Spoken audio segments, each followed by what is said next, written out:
Hello అండి, అందరికీ నమస్కారం. శ్రీ విశ్వవసునామ సంవత్సరం ఉత్తరాయణం గ్రీష్మ ఋతువు ఆషాఢమాసం శుక్లపక్షం ఈరోజు ఆదివారం విశేషమైనటువంటి రోజు. ఆశ్లేష నక్షత్రం పూర్తయి మఖా నక్షత్రం ప్రారంభమవుతుంది. అయితే ఈరోజు మనందరం కూడా విశేషంగా ఆదివారం కాబట్టి సూర్య భగవంతుడు ఆరోగ్యకారకుడు కాబట్టి పితృకారకుడు, తేజోకారకుడు, నేత్రాలకి అధిపతి, ఇలా మన శరీరంలో ఆరోగ్యానికి ఉత్తమమైన అనుగ్రహం ఇచ్చేది సూర్య భగవంతుడు. జాతక చక్రంలో సూర్యస్థానాన్ని బట్టి వాళ్ళ జీవితాన్ని పూర్తిగా అర్థం చేసుకోవచ్చు. అంటే సూర్యస్థానం అటువంటి శక్తి కేంద్రం అని అర్థం. అలా ఈరోజు మనం భక్తితో ఓం సూర్యదేవాయ నమః అనే నామాన్ని జపించాలి. ఈ నామాన్ని జపించడం వలన ఆరోగ్యంతో పాటు ఆత్మవిశ్వాసం మరియు శక్తి, శరీరంలో ఆరోగ్యం పెరుగుతుంది. ఇంకా చాలా వరకు మన దక్షిణ భారతదేశంలో ప్రతి ఒక్కరూ కూడా వాళ్ళ కళ ఏదైనా ఉంది అంటే ఒక్కసారైనా కాశీ క్షేత్రానికి వెళ్ళాలి అని. మనకి భారతదేశంలో ఇన్ని పుణ్యక్షేత్రాలు ఉన్నా, ఇంత గొప్ప గొప్ప పుణ్యక్షేత్రాలు విరాజమానమైన ఒక పుణ్యక్షేత్రాలు అన్నీ ఉన్నా కూడా నాగసాధువులు కానీ, సత్పురుషులు కానీ, సన్యాసులు కానీ ఎవరెవరైనా అక్కడికే ఎందుకు వస్తారు? తాంత్రిక సాధన చేయడానికి. తర్వాత దండపాణి అంటే వీరభద్రుడు దండం చేతిలో పట్టుకున్న పాణి. వీరభద్రుడు మహోత్తరమైన శక్తి. కాలభైరవుడు కాశీకి అధిపతి. అంటే వీరభద్రుడు దక్ష ప్రజాధిపతి. ఆయన తలను తీసేసిన వాడే ఈ ఒక వీరభద్ర స్వామి. ఆ స్వామి సాక్షాత్ జటాధరుడిని తల నుంచి ఉద్భవించింది. చాలా శక్తివంతమైనది. అలాంటివన్నీ కూడా అక్కడ ఉన్నాయి. ఇక ప్రాణాయామము. ప్రాణాయామము అనేది అందరూ అధ్యయనం చేయాలి. ఈ ఒక ప్రాణాయామాన్ని అధ్యయనం చేస్తే సకలము మీరు పొందినట్టే. అందుకే యోగ శాస్త్రంలో రాజయోగము అని కూడా ఉంది. ఎందుకంటే ఈ ప్రాణాయామాన్ని ఛేదించేవారు, ప్రాణాయామాలతో వేల సంవత్సరాలు బతికిన వారు హిమాలయాలలో ఉన్నారు.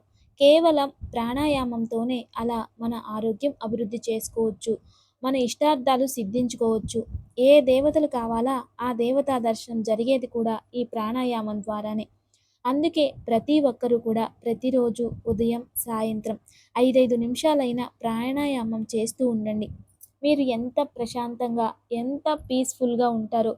ఇది ప్రత్యేకంగా ఎవరైనా కూడా దేవతా పూజ చేయడానికి ముందు ప్రాణాయామం చేసి దేవతా పూజను చేయాలి. దీన్ని అగర్భ ప్రాణాయామము, సుగర్భ ప్రాణాయామము అని 2 విధాలుగా ఉన్నాయి. అంటే దేవతలని పూజించే ముందు చేసే ప్రాణాయామం నార్మల్గా, అంటే వీటిలో అలా సుగర్భ, అగర్భ ప్రాణాయామాలలో 2 భాగాలు చేశారు.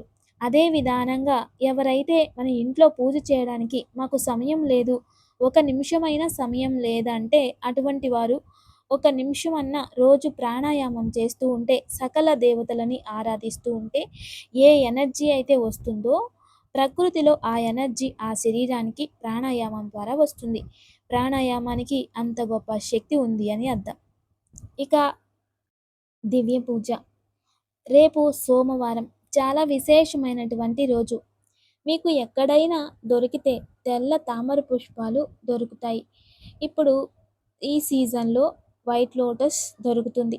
ఈ తామర పుష్పాన్ని తీసుకువచ్చి ఆ తామర పుష్పం పైన ఆకులను, దళాలను తీసేసి దానిపై గంధముతో శ్రీరామ అని రాసి ఆ తామర పుష్పాన్ని శివుడి ముందు, శివలింగంపై లేదా శివుడి ముందు ఉంచి ఆ పరమేశ్వరుని పూజిస్తే మీ సంకల్పం ఎటువంటిది ఉన్నా అది తీరుతుంది. అలాగే రేపు ఉదయం తామర ఒత్తులతో నెయ్యి పోసి ఆ లక్ష్మీదేవి ముందు పెట్టి కనకదార స్తోత్రం పారాయణం చేసుకున్న దారిద్ర్యం దూరమై ఆర్థికంగా అభివృద్ధి చెందుతారు. ఈ రెండింటిలో ఏది అనుకూలమైతే మీరు అది చేయండి. ఈ 2 చేయడానికి వీలు కావట్లేదు అనుకున్నప్పుడు రేపు ఉదయాన్నే వెళ్ళి శివాలయంలో నువ్వుల నూనెతో 2 దీపాలు వెలిగించి అక్కడే కూర్చొని మృత్యుంజయ మహామంత్రాన్ని జపించండి. మీకు ఆరోగ్యం ప్రాప్తిస్తుంది. తప్పక ఆచరించండి. ఇక దివ్యమైన యోగక్షేమం. ఈరోజు దివ్యమైన యోగక్షేమం. ఈరోజు సాయంత్రం లోపు ఎర్రచందనం తెచ్చుకోండి, లేదంటే ఎర్రచందనం నుదుటిలో పెట్టుకోండి. ఇది ఎక్కడైనా లభిస్తుంది. ఆ ఎర్ర చందనాన్ని బాగా తీసి ఒక స్పూన్ అంత చేసుకొని ఆ ఎర్ర చందనాన్ని నుదుటిలో పెట్టుకొని ఒక రాగి చెంబులో కాస్త నీరు అందులోకి తీసుకొని ఎర్ర చందనం ఒక తులసి దళం వేసి ఆ చెంబులో దాన్ని దేవుడి గదిలో పెట్టి ఆ చెంబు ముందు కూర్చొని చక్కగా సూర్యాష్టకాన్ని పారాయణం చేసి ఆ తరువాత ఆ తులసి దళాన్ని తీసుకెళ్ళి బయట తులసి వృక్షంలోనే వేసేసి ఆ నీటిని తలపైన ప్రోక్షణ చేసుకుని ఇల్లంతా ప్రోక్షణ చేస్తే సూర్యానుగ్రహం వలన ఇంట్లో ఉన్నటువంటి దారిద్ర్య దేవతలు దూరం అవుతారు. ఇంటికి ఉన్న నెగిటివ్ ఎనర్జీ దూరం అవుతుంది. ఆ తరువాత కాస్త బెల్లాన్ని నూనెలో నానబెట్టి దాన్ని అగ్నిపై వేసి ఆ పొగని ఇంట్లో అంతా చూపించి ఇంటి బయట పెట్టేయాలి. ఇలా చేసినట్లయితే దేవతల ఆకర్షణ జరుగుతుంది. ఇంట్లో ఉన్నటువంటి చెడు నెగిటివ్ ఎనర్జీ దూరం అవుతుంది. మరియు దీన్ని ఎవరైతే ఆచరిస్తారో ఆ కుటుంబంలో ప్రశాంతత అనేది ఏర్పడుతుంది. అద్భుతమైన యోగక్షేమం తప్పకుండా ఆచరించండి. నమస్తే. Thanks for watching.